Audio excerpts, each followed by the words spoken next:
When he opened his door that morning, a wounded black panther was sitting on his porch, beside the man who had tried to kill it.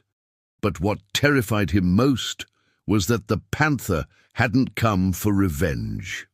Before this story continues, tell me in the comments where you're watching from. The morning did not begin with sound, and that was the first thing that unsettled him. On most days, the forest woke before he did, filling the air with restless birds, distant rustling leaves, and the low hum of life beginning again. But today, there was only stillness pressing against the windows, like something waiting to be acknowledged. When he stepped outside with his usual cup of black coffee, expecting to feel the damp chill of dawn and hear the chatter of sparrows in the trees, he instead felt a strange heaviness in the air, as though the land itself had paused, holding its breath for reasons he did not yet understand. The sky was pale and washed in weak grey light. Fog clung low over the grass, spreading across his field in a quiet sheet that blurred the distance between the house and the forest. It was then that he noticed the marks cutting across the earth. Deep, deliberate grooves tore through the soil, starting at the tree line and stretching all the way toward his house. The ground was violently disturbed, as if something immense and unwilling had been dragged across it during the night. At first, he told himself it must have been fallen timber pulled by storm winds, perhaps wild dogs chasing prey, something explainable, something ordinary. Yet even from a distance he could see the symmetry of the lines. Two heavy tracks ran parallel with a dark, crushed path between them. They were consistent, unbroken, purposeful. Whatever had made them had not wandered. It had travelled straight toward his home. As he walked closer, the smell reached him before the details did. Metallic, sharp, out of place against the cool purity of morning air. It was a scent he recognized from hunting accidents long ago, though he had not encountered it in years.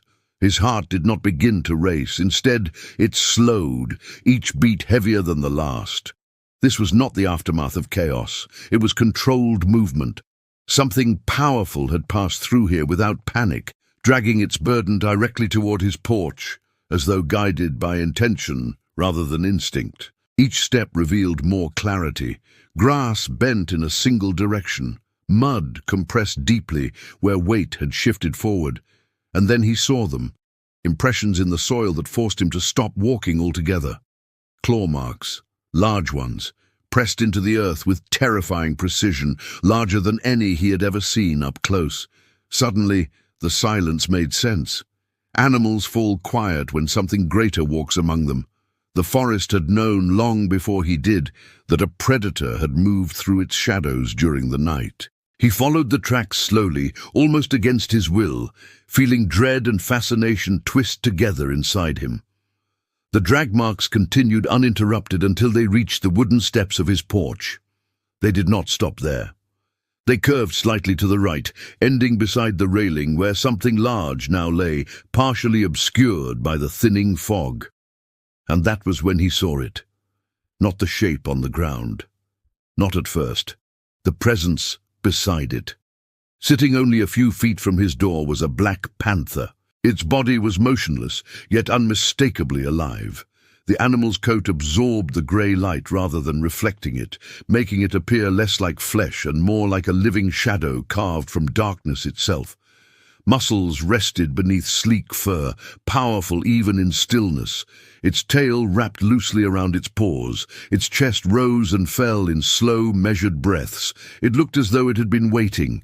The panther did not snarl. It did not bare its teeth. It did not even shift when their eyes met, and that was perhaps the most terrifying detail of all. Wild fear would have been easier to understand than this composed stillness. This deliberate watchfulness suggested awareness, recognition even. For a suspended moment that felt longer than it truly was, neither of them moved. The fragile distance between man and predator held steady in the cold morning air. Faint streaks of mud lined the panther's flanks. Darker patches clung near its shoulder, though he could not yet tell whether it was blood or simply shadow. Only then did his gaze drop. Slowly, carefully to the shape lying at the animal's side, a human form, twisted slightly onto its back, boots caked in soil, a jacket torn open at the sleeve, one arm bent unnaturally beneath the body. The metallic scent thickened. Realization spread through him like ice. Whatever had been dragged across his land during the night had not been prey from the forest. It had been a man. The panther, the very creature capable of ending his life in seconds, had brought that man here. And now it sat silently beside him, not guarding in aggression, not feeding, not retreating, waiting, as though expecting something, as though this delivery had purpose. The fog shifted gently across the porch, and in that breathless dawn where even the wind seemed afraid to move, he understood one thing with chilling certainty. This was not the beginning of a hunt. It was the unfolding of something far more unsettling, something that would soon force him to question everything he believed about instinct, mercy, and the memory of wild creatures that never truly forget. For several long seconds, he forgot how to breathe. The world seemed to narrow until nothing existed beyond the slow rise and fall of the panther's chest and the unmoving body at its side. His fingers tightened instinctively around the coffee mug he still held, though the warmth had long since faded from it. Every sensible instinct told him to step back inside the house, lock the door, and call for help without taking his eyes off the animal. Yet something about the panther's posture held him in place. It was not crouched to spring. Its ears were not pinned. Its jaws were not parted in warning. Instead, it simply watched him with a steady, unreadable gaze that felt far too calm for a creature capable of such violence. The fog shifted again, thinning just enough for the early light to brush across the ground between them. He noticed then how exhausted the animal appeared, not weak, never weak, but spent. Mud clung heavily to its legs as though it had traveled a great distance without rest. One shoulder bore a dark smear that was unmistakably blood now, dried into the fur in jagged streaks. The realization unsettled him further. If the panther was injured, it should have been unpredictable. Pain made even familiar animals dangerous, yet there was no agitation in it, no restless pacing, only patience. Carefully, he lowered the mug onto the porch railing without breaking eye contact. The small sound of ceramic touching wood seemed unnaturally loud in the quiet morning, but the panther did not react. Encouraged, though still wary, he allowed his gaze to drift once more toward the man lying on the ground. From this distance, he could see shallow movement beneath the torn jacket. The man was breathing. The discovery struck him with a jolt strong enough to overcome some of his fear. Alive meant urgency. Alive meant time was slipping away. He swallowed, his throat dry, and forced his voice to work. "Easy," he murmured, though he was not entirely sure whether he was speaking to the animal or himself. The sound felt fragile in the open air. The panther blinked once. It was such a small motion, yet it sent a ripple through him. Predators did not blink slowly in the presence of threats. Somehow, the gesture seemed almost deliberate, not friendly, certainly not tame, but restrained. He took one cautious step forward. The wooden porch creaked beneath his weight. Still, the panther did not move. Another step brought him close enough to see the man's face clearly, and what he saw there tightened his chest. The stranger's skin had gone pale beneath a mask of dirt and sweat. A thin line of blood traced from his hairline down into one eyebrow. His lips were cracked from dehydration. One pant leg was shredded near the calf, revealing a deep gash that had bled heavily but appeared to have slowed. The injury alone could have killed him if left untreated through the night. But it was not the wound that held the old man's attention. It was the steel trap clamped shut around the stranger's ankle. The jagged teeth were stained dark. The chain attached to it trailed back across the dirt, half buried in the disturbed earth. For a moment, he did not understand what he was looking at. Then his gaze shifted slowly toward the panther's injured shoulder, and the truth began assembling itself piece by terrible piece. The trap had not been meant for the man, it had been meant for the panther. A cold weight settled in his stomach. He had seen traps like that before, brutal devices designed not for clean hunting, but for suffering. Poachers favored them because they did not require patience. Set them, hide them, return later to whatever was caught. Alive or dead rarely mattered. He felt a flicker of anger rise through the fear. The panther shifted then, but only slightly, adjusting its weight as though the long night had stiffened its muscles. When it moved, he saw the wound more clearly, a raw groove carved into the flesh just above the foreleg, where fur had been torn away. Not fresh enough to be bleeding freely, yet far too recent to have healed. Somehow, impossibly, the animal had freed itself, and then it had dragged this man here. Miles, perhaps. The thought made his skin prickle. Why would a wounded predator spare the very person who had tried to maim it? Instinct should have driven it toward retaliation, toward survival, toward disappearing into the safety of dense forest. Instead, it had come to his door. As the realization deepened, another memory stirred faintly at the edge of his thoughts, though he could not yet grasp it fully. Something about the way the panther watched him felt familiar in a place beyond logic, like a half-forgotten dream refusing to surface. A low sound escaped the injured man, barely more than a rasp. His fingers twitched weakly against the dirt. The panther's head turned immediately, alert, but not aggressive, watching, waiting. It glanced from the man back to him, and in that silent exchange lay a message so clear that it stole the breath from his lungs. Help him. The idea was absurd, dangerous, yet the certainty of it spread through him all the same. Slowly, keeping his movements visible, he crouched beside the stranger. Every nerve in his body remained painfully aware of the predator only an arm's length away. He could feel its presence like heat, immense and controlled. "Can you hear me?" he asked quietly. The man did not answer, but his breathing hitched again. That was enough. He reached into his pocket for his phone, never taking his eyes fully off the panther as he dialed for emergency services. His voice remained steady, though his pulse hammered in his ears as he gave directions to the remote property. When he ended the call, the waiting returned. The minutes stretched thin. Neither he nor the panther moved much. The three of them existed together in a fragile triangle of trust that should not have been possible. Then after a while, he did something he never imagined himself doing. Moving slowly, he disappeared inside the house just long enough to retrieve a container of water and an old blanket. Every step back toward the porch felt like stepping across an invisible boundary. Yet when he emerged again, the panther had not shifted from its place. He knelt and gently slid the blanket beneath the stranger's shoulders to lift him slightly from the cold ground. The panther watched every motion with unbroken focus, but there was no hostility in it, only vigilance. "You stayed," he whispered under his breath, glancing toward the animal.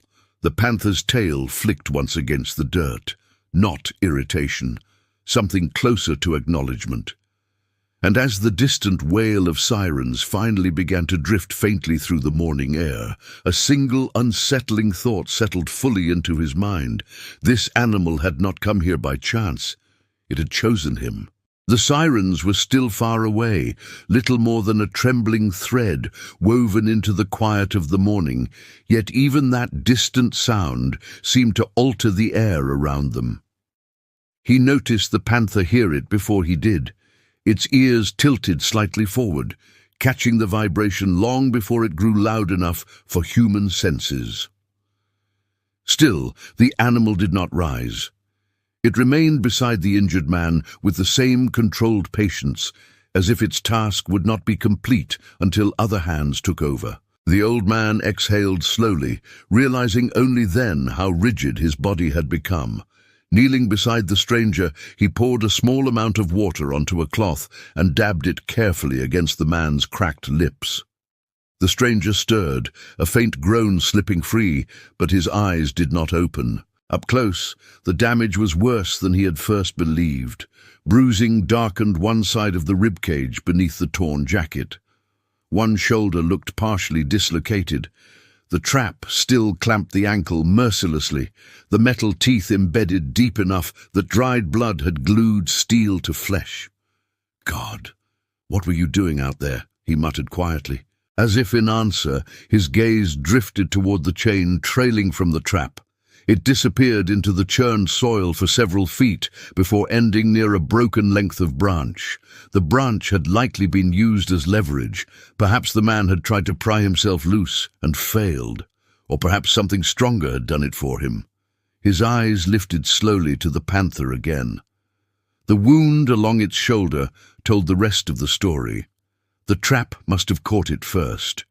He imagined the moment, the violent snap of steel, the explosion of pain, the forest erupting in terrified echoes. A lesser creature might have chewed off its own limb to escape. Panthers were known for endurance beyond reason. Somehow, this one had wrenched itself free.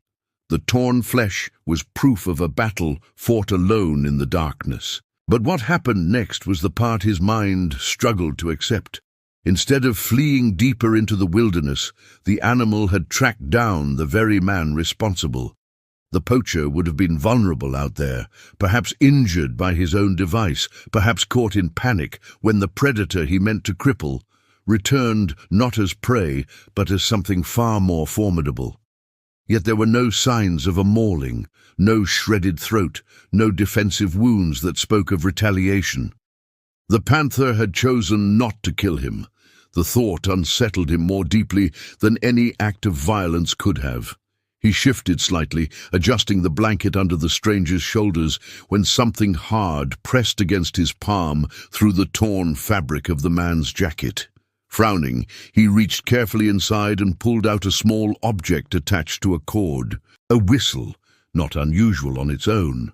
Many hunters carried them, but this one was carved from dark wood, its surface worn smooth by years of handling. Along one side ran a shallow groove in the shape of a feather. Recognition hit him with such force that he nearly dropped it. He had seen this before, not recently, not even within the past decade, yet memory rose with startling clarity.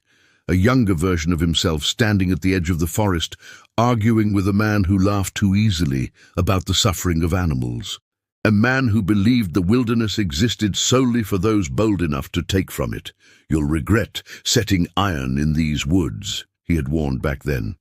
The poacher had only shrugged, twirling that very whistle between his fingers. "Regret is for people who get caught," the man had replied.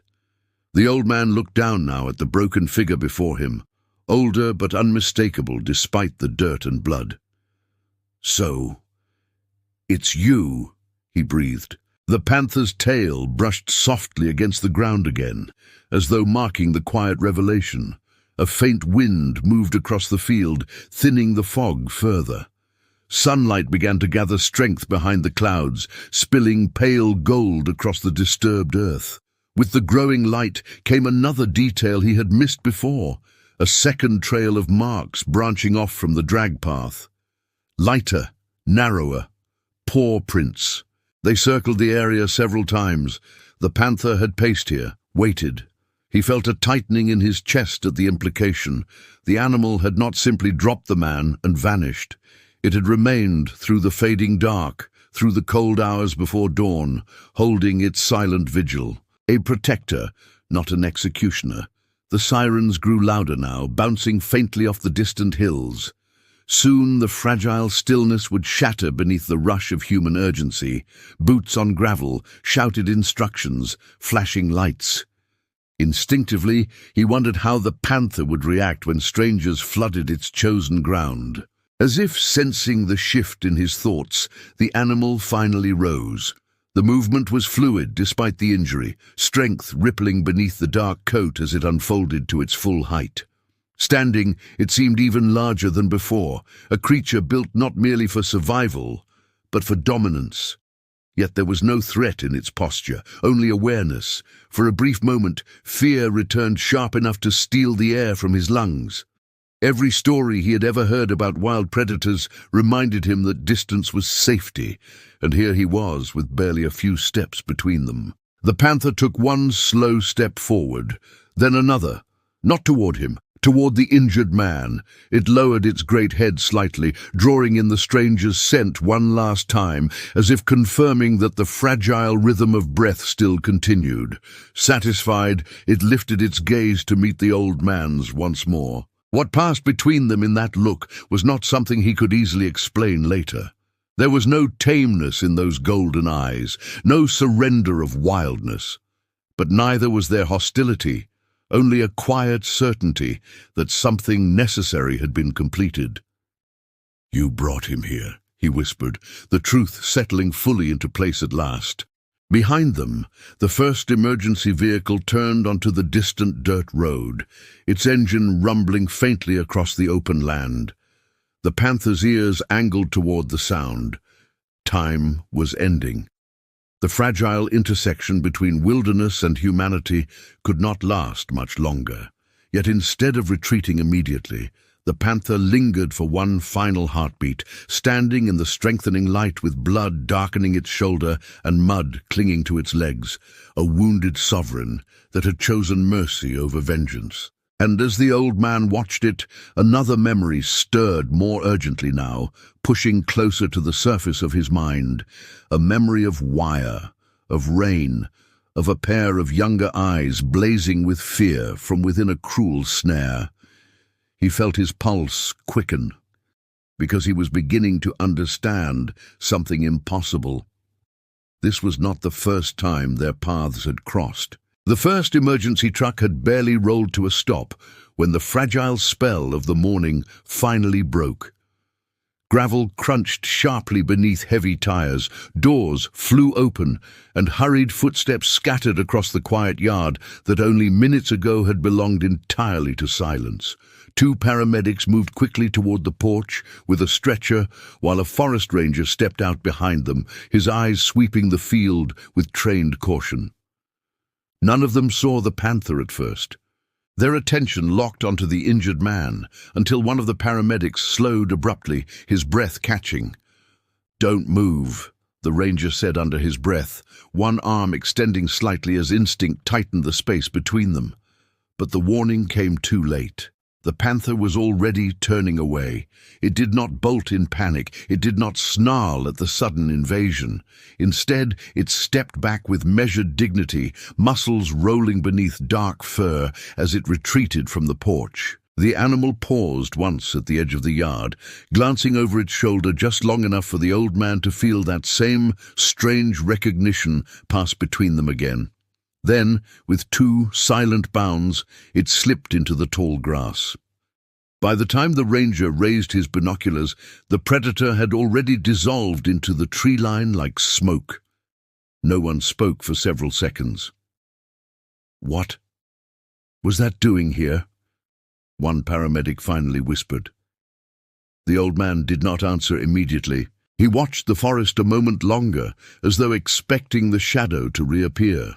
When it did not, he drew a slow breath and forced his attention back to the living. "He brought him," he said quietly. The ranger frowned.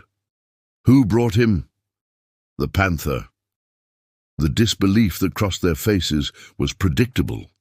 Yet none of them argued, not after seeing the drag marks carved plainly through the earth. They moved quickly then, cutting away the man's torn pant leg and working to release the trap without worsening the damage. The metal resisted at first, its springs stiff with dried blood and dirt, until finally a heavy tool forced the jaws apart with a violent snap. Even the paramedic performing the task winced. "Illegal iron," the ranger muttered, crouching beside them. His voice hardened as he studied the device. "These haven't been permitted in years." The old man turned the wooden whistle slowly between his fingers before handing it over. "You might recognize him. The ranger took one look at the stranger's face, and his expression darkened immediately. "Elias Cade," he said. "We've chased reports about him for over a decade, always one step ahead, always gone before we could prove anything." He exhaled sharply. "Looks like the forest finally caught him." But the old man shook his head faintly. "No," he replied. "The forest spared him." As they lifted Elias onto the stretcher, a folded canvas bag slipped from beneath his torso and fell open against the dirt. Several steel traps spilled out alongside coils of wire and a small vial of cloudy liquid. The ranger's jaw tightened. "Poison," he said grimly, "probably meant for bait." A quiet anger spread through the group. Even the paramedics, trained to detach themselves from judgment, exchanged looks heavy with disapproval. "Hard to believe he's still breathing after a night out here," one of them murmured. The old man's gaze drifted back toward the forest. "Yes," he said softly. "Hard to believe." As the stretcher was secured inside the ambulance, the ranger lingered behind. His eyes traced the drag marks once more, then lifted toward the trees. "You said the Panther brought him," he repeated. "You understand how impossible that sounds." "I understand," the old man replied. "But you see the ground as well as I do." The ranger nodded slowly. "Panthers don't drag men to safety. If anything, we'd expect the opposite." A faint breeze stirred the tall grass, carrying with it the wild scent of pine and damp earth. "There are things about predators we still don't understand," the old man said after a moment. The ranger studied him, sensing there was more beneath the words, but before he could press further, one of the paramedics called out that they were ready to depart. With a final glance toward the forest, he climbed into the passenger seat. The vehicles disappeared down the dirt road in a cloud of pale dust, their sirens now silent. Just like that, the noise receded, and the land began stitching itself back together. Birds tested the air again with tentative calls. Wind whispered through the branches. Yet the old man remained on the porch, unmoving, because now that the urgency had passed, the memory he had been holding back surged forward with undeniable force. It had been 15 years ago. Late autumn, rain falling in thin, relentless sheets. He had been younger then, stubborn enough to wander deeper into the forest than most dared after spotting vultures circling low. He remembered following the sound that reached him through the rain, not quite a roar, not quite a cry, but something raw enough to cut through the storm. When he found the source, the sight had stopped him cold. A juvenile panther hung twisted between two saplings, thick wire cinched cruelly around its torso. Every movement only tightened the snare, biting deeper into flesh already slick with blood. The animal's eyes had burned with a mixture of fury and terror, teeth flashing as it struggled. Anyone with sense would have turned back. Instead, he had stepped closer.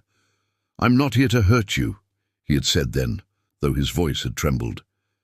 The memory sharpened, the rain soaking through his clothes, the tremor in his hands as he worked the wire cutters, the explosive moment when the final strand snapped loose and the young predator collapsed into the mud. For a suspended second, he had been certain it would lunge, but it hadn't.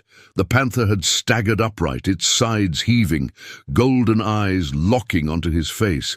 Something unreadable had flickered there, not gratitude, not submission, simply awareness. Then it had vanished into the forest. He had never spoken of it to anyone. Some encounters felt too sacred, too improbable to survive the doubt of others. Now, standing once more at the edge of that same wilderness, he felt the quiet certainty settle over him like dawn light breaking through fog. The wound on today's panther had rested along the very place where the wire once bit deep. Years had passed, scars had faded beneath new fur. But memory, it seemed, had not. He stepped down from the porch slowly, his gaze traveling the length of the drag marks one last time before lifting toward the trees. "You remembered," he whispered, into the empty air. From somewhere deep within the forest came the faint crack of a branch, not loud, not threatening, just enough to remind him that wild eyes still watched from beyond the green shadows, and for the first time since morning he understood with absolute clarity. Mercy, once given, is never truly lost in the wilderness. The forest did not return to normal that day, not entirely.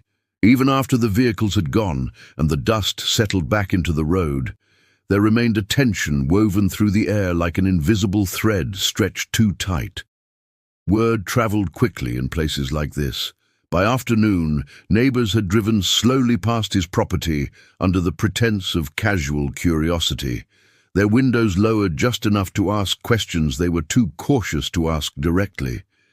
They had heard the sirens. Some had seen the ranger's truck. A few had even noticed the drag marks cutting across his field before tire tracks blurred them, but none of them had seen what he had seen, and none of them would have believed it if he tried to explain. He did not offer details. Instead, he spent the afternoon walking the length of the field alone, studying the disturbed earth before wind and time erased the evidence. The drag path was unmistakable even hours later, a long scar stretching from the tree line to his porch. He followed it slowly, boots pressing into the same soil where massive paws had pressed before dawn. Each indentation remained sharply defined, the depth revealing strength beyond ordinary imagination. He crouched beside one of the prints and placed his hand near it, not touching, simply measuring the difference in scale. The size unsettled him. The control behind it unsettled him more. When he reached the edge of the forest, he paused. The trees stood tall and indifferent, their shadows deep and unreadable. Somewhere beyond them, the panther moved freely once more. Injured, wounded by iron, yet alive. He stepped beneath the first line of branches, following faint impressions only he seemed willing to notice. Broken twigs, flattened grass, a streak of dried blood brushed against bark at shoulder height. The panther had not fled in panic. Its trail remained steady, purposeful. After several yards, he found what he had been searching for. A shallow hollow near the base of a fallen log. Dark fur clung to the wood. The ground beneath it was stained where the animal had rested briefly, perhaps to gather strength before continuing deeper into safety. He knelt there, touching the earth lightly. It was still faintly damp from the night's struggle. "You shouldn't have had to carry him," he murmured quietly. The wind shifted overhead, leaves whispering in response. By evening, the ranger returned alone. This time there were no sirens, no urgency. He parked at the edge of the property and walked toward the porch with measured steps, his expression more thoughtful than before. "He's alive," the ranger said without preamble. The old man nodded once. "I figured." "Barely," the ranger added. "Severe blood loss, hypothermia, broken ribs, the trap crushed bone in his ankle. He'll walk again if he's lucky. If not—" He let the sentence trail off. The old man did not react visibly. His eyes remained on the forest. "There's something else," the ranger continued. "He's talking." That drew a glance. "Delirious mostly, but he keeps repeating the same thing." The ranger hesitated before finishing. "He says it watched him." A silence settled between them. "He says the panther came back after freeing itself," the ranger explained. "He thought it was going to kill him. He says he couldn't move. He was sure that was it." The ranger exhaled slowly, but it didn't attack. It just stood there. Then he blacked out. Next thing he remembers, he's being dragged. The old man felt the memory of those drag marks burn brighter in his mind. "He also said something else," the ranger added quietly. "He said it looked at him like it understood." The old man's gaze returned to the trees. "It did," he replied softly. The ranger studied him for a moment before shifting subjects. "We found at least 6 traps in that sector. 2 had already caught animals. 1 deer didn't make it. A fox might." His jaw tightened.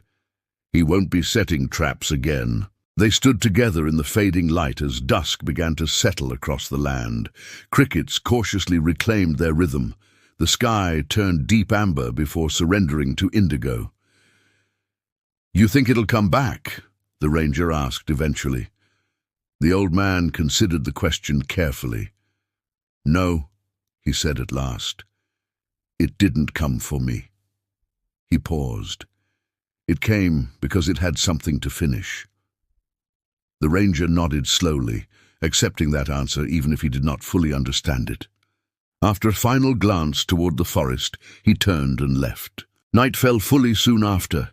The old man remained on the porch long after darkness swallowed the field. He did not switch on the porch light. He did not want to disturb the edge between worlds that still felt fragile.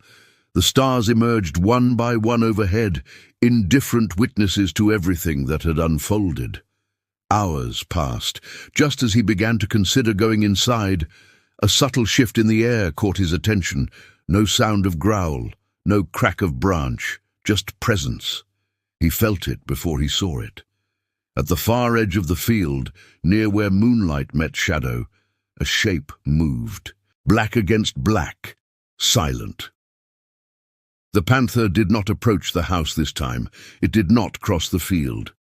It stood at the boundary where forest began, its silhouette barely distinguishable unless one knew where to look. He rose slowly from his chair. Neither of them moved closer. Distance felt appropriate now. The panther's shoulder caught a sliver of moonlight, revealing the darkened patch where the wound lay. It was still strong, still formidable, but no longer burdened by unfinished purpose. For a long moment they simply regarded one another across the open land. No fear remained in him now, only something heavier, something close to respect. "You didn't have to," he said quietly into the night. The panther's head tilted slightly, not in curiosity, but in acknowledgement. Then, without drama, without sound, it turned and slipped back into the forest. This time, it did not look back. The old man stood there long after the shape disappeared, understanding that the bond between them had never been about ownership or control. It had never been about taming the wild. It had been about balance. Mercy given once, mercy returned once, nothing more and nothing less. By morning, the field would hold no fresh tracks, but he would never forget the weight of those drag marks across his land, nor the quiet lesson left behind by a wounded predator that chose memory over vengeance. Winter arrived earlier than expected that year. It did not crash down in a single storm, but crept slowly across the land in silver mornings and brittle grass. Until one dawn, he stepped outside and found the field glazed with frost that glittered faintly beneath the rising sun. The drag marks were long gone now, erased by wind and time, yet the memory of them seemed etched deeper into him with each passing day. Life had resumed its familiar rhythm. Birds returned, the forest breathed again, and even the neighbors had stopped slowing their vehicles when they passed his property. But something inside him had shifted permanently.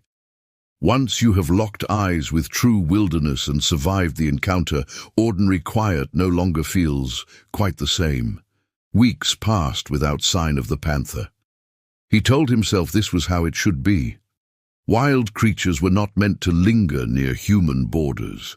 Their brief intersections with people were accidents of circumstance, not invitations for continued closeness. Yet some evenings he found his gaze drifting toward the tree line without realizing it, half expecting to see that dark silhouette standing where shadow met grass. Then the first heavy snow came. It fell overnight, thick and relentless, softening every edge of the world, until even sound seemed muffled beneath its weight. By morning, his property lay beneath an untouched white expanse, so flawless it almost hurt to look at. He stepped onto the porch with a slow breath, the cold air sharp enough to sting his lungs, and immediately he saw them. Tracks. Large. Unmistakable. They emerged from the forest exactly where he remembered the panther standing weeks earlier, crossed halfway into the field, then stopped.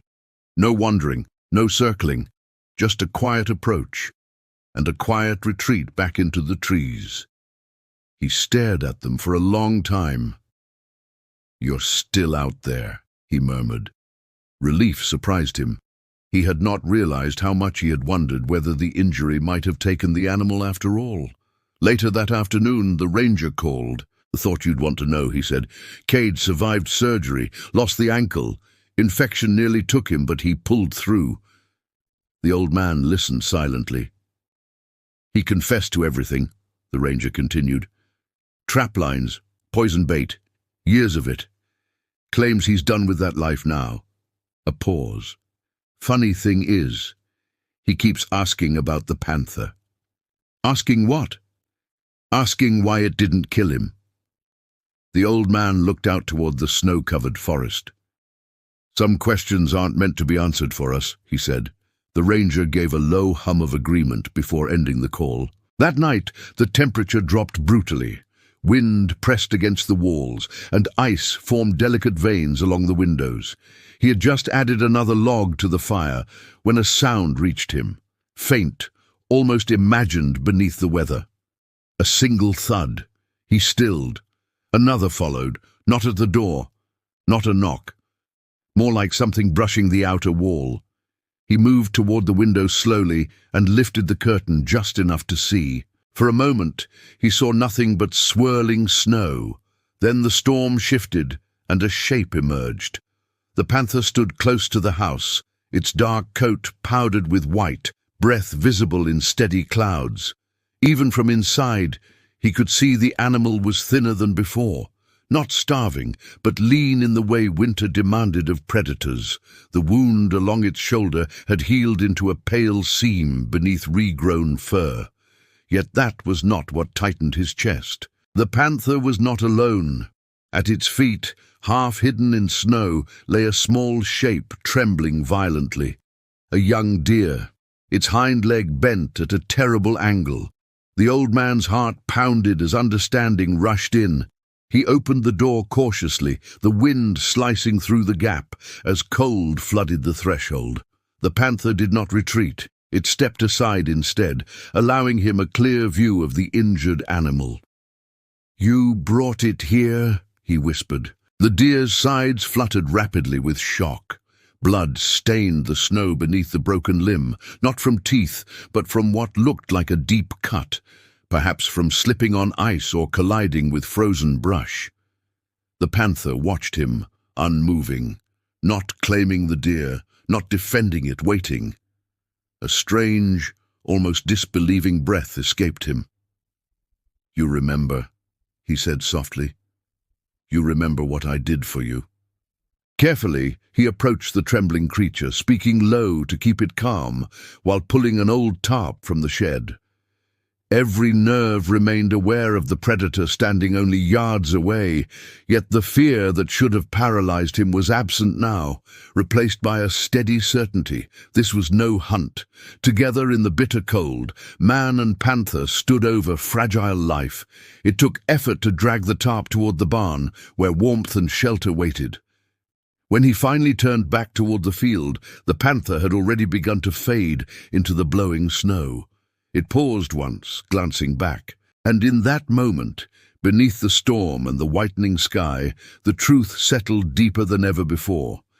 This was not coincidence. This was memory becoming action, mercy returning again. By spring, the story would spread farther than he ever intended.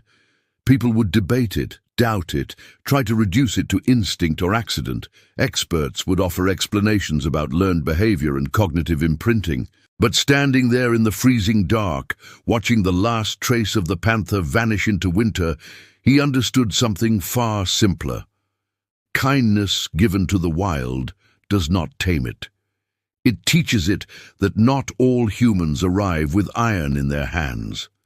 And somewhere beyond the storm, moving silently between snow-laden trees, walked a predator who had chosen, twice now, not just to spare life, but to deliver it. Spring did not arrive all at once. It unfolded slowly, like a careful breath released after the long tension of winter. Snow retreated into shadows, the frozen earth softened, and streams that had slept beneath ice began to murmur again through the forest. By the time the first green shoots pierced the thawing soil, the memory of the storm felt distant, yet the young deer in his barn stood as living proof of what that winter night had carried to his door. The leg healed crooked but strong enough. He never tried to domesticate the animal. Each morning he simply opened the barn and allowed it to wander as far as it wished, trusting that instinct would guide it back until the day it chose not to return. Wild creatures were not meant to be kept. He understood that better now than ever. One quiet dawn he slid the barn door aside and found it empty. No panic rose in him, only a quiet acceptance. "You're ready," he said to the vacant stall. Later that morning, as if to confirm his intuition, he spotted the deer at the far edge of the forest. It stood still for a moment, watching him from a safe distance, its ears alert but its posture calm. Then it turned and disappeared into the trees with effortless grace. He never saw it again, but the forest had begun to feel less like a boundary and more like a neighbor, vast, unknowable, yet no longer entirely separate from his life. Weeks passed peacefully, until the night the forest roared. It was not thunder, not wind, something deeper. A violent echo rolled across the hills just after midnight, pulling him from sleep with a jolt that left his heart hammering. For a moment he lay still, listening. Then it came again, distant shouting, the crack of something heavy striking wood, and beneath it all, a sound he had never heard from that wilderness before. Multiple gunshots. He was already moving before caution could catch up with him. Boots shoved on, jacket pulled tight. The old lantern grabbed from its hook. He stepped onto the porch, the darkness pressing thick around him. Another shot split the night. The direction was unmistakable. Deep forest. Illegal. Anger rose fast and hot in his chest. Poachers again. He started toward the truck, then stopped abruptly. From the edge of the trees came a sound far more chilling than gunfire, a roar that seemed to tear through the darkness itself. It vibrated through the ground beneath his feet, ancient and furious. The panther. Every instinct screamed at him to stay inside, but instinct had long ago lost its authority over him when it came to that creature. He drove as far as the rough trail allowed, then continued on foot, guided by the fading echoes. Branches clawed at his sleeves as he pushed deeper than he had gone in years. The lantern beam shook slightly with each step, catching fragments of chaos, broken brush, churned mud, the sharp, metallic scent of blood riding the cold air. Then he saw them. Two men stood near a fallen log, rifles raised, their flashlights slicing wild arcs through the trees. At their feet lay scattered traps and a half-packed crate. One of them cursed under his breath. "It went this way," the man hissed. A low growl answered from somewhere beyond the light. The old man froze behind a thick trunk, his pulse roaring in his ears. Another shape moved in the darkness, sleek, silent, wounded. The panther stepped briefly into the edge of the flashlight beam, and even from a distance he could see fresh blood darkening its side. One of the bullets had grazed it, perhaps worse. Rage unlike anything he had known surged through him. Before he realized what he was doing, he lifted the lantern high and shouted, "Hey!" The sudden burst of light startled the men. They spun toward him. "What the hell? You can't hunt here!" he barked, his voice carrying sharper than he expected. "Rangers are already on their way." It was a gamble. He had called no one yet, but uncertainty flickered across their faces. In that split second of distraction, the forest itself seemed to move. The panther lunged from shadow with terrifying speed, not toward the men, but across their line of sight. A deliberate charge meant to break their nerve rather than their bodies. One rifle fired wildly into the air as both men stumbled backward. "Jesus, get out of here!" one shouted. They fled. Branches snapped violently as they crashed through the undergrowth, panic louder than reason. Silence returned almost immediately after their retreat, except for one sound, breathing, heavy now, labored. The lantern trembled in his grip as he turned. The panther stood several yards away. Up close, the injury looked worse than he feared. Blood traced a dark path along its ribs, each breath pulling unevenly. Yet the animal remained upright, golden eyes fixed on him with that same unreadable awareness. "You shouldn't have had to fight again," he said hoarsely. Slowly, very slowly, he lowered the lantern and sank to one knee, making himself smaller, less threatening. The forest ranger's number was already dialing on his phone. The panther did not retreat. For a moment that seemed suspended outside of time, they simply regarded one another. Two aging survivors, bound by choices neither had fully understood when their paths first crossed years ago. Then the panther did something it had never done before. It stepped closer, not aggressively, not weakly, deliberately, close enough that he could see the flecks of amber inside its eyes, close enough that he could hear the rough edge in its breathing. And in that fragile distance, a realization struck him with almost painful clarity. This was no longer just memory returning. This was trust. The ranger's truck tore through the darkness nearly 20 minutes later, its headlights cutting long white corridors between the trees. By then, the old man had not moved from where he knelt. The lantern burned low beside him, its glow small against the vast night, yet enough to keep the wounded predator visible without frightening it back into shadow. The panther had settled onto the forest floor, not collapsed but lowered with deliberate control, conserving what strength remained. Each breath came slower now, though still steady, and the blood along its ribs had begun to clot in dark, drying streaks. "You stayed," he whispered quietly, more to the silence than to the animal. The panther's ear twitched at the sound of the approaching engine, but it did not attempt to flee. When the ranger and two wildlife officers finally reached them, they stopped dead in their tracks. Even seasoned professionals rarely stood this close to such power without steel bars between them. "Don't rush it," the old man warned softly. "It knows we're here." The ranger nodded, signaling the others to slow their approach. One officer prepared a tranquilizer rifle, while the other unpacked medical gear with careful efficiency. "What happened?" the ranger asked under his breath. "Poachers," the old man replied. "Two of them. They ran." The ranger's jaw tightened. "We'll find them." But even as he said it, his attention drifted back to the panther, to the improbable calm holding the clearing together. The tranquilizer dart struck cleanly, barely more than a muted thud against muscle. The panther flinched but did not rise. Its gaze shifted once toward the old man, and he felt that look settle deep inside him, not fearful, not pleading, simply aware.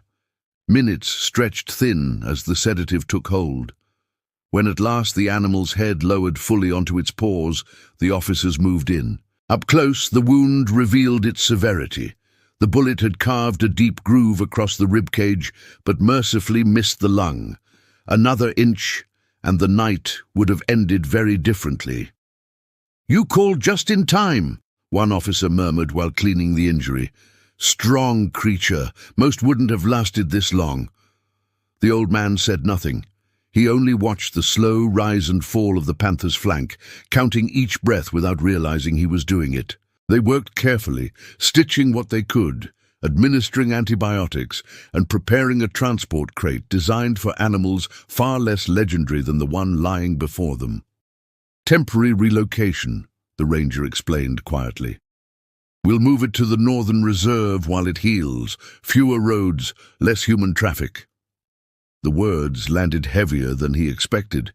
He had always known the panther did not belong near his home.